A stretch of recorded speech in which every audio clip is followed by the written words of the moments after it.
do you think do you think the current processes and the way that the Board of Supervisors intervenes in housing projects, as it did with the Stevenson Street project, which you opposed, is that an appropriate role for the Board of Supervisors? Additionally, I think over the last decade, the housing development in our city has been extremely imbalanced, and we've overbuilt specifically one type of housing, and that's luxury condos, and we've grossly underbuilt housing for families, for seniors, and housing that's affordable to moderate and middle income households.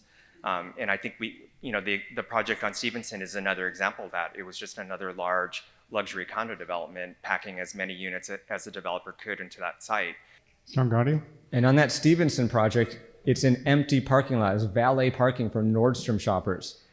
That is the perfect place to put market rate housing for tech workers, because it was going to generate fees to create 100 units of affordable housing.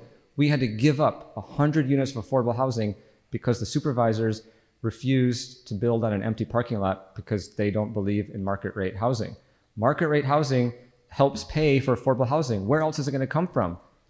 Federal government? Where is the money to the public funds? We need to be creative and find ways to build all types of housing so we can actually meet the needs of our residents.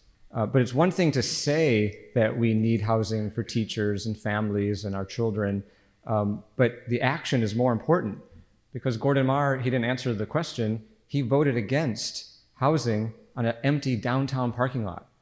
500 units of housing, 100 which would have been affordable housing. So you're killing and giving away affordable housing that could have been used for teachers and families and our kids. So I think it's important to actually put your vote where your mouth is and say that we do need housing, and we're going to make housing easier for people to build.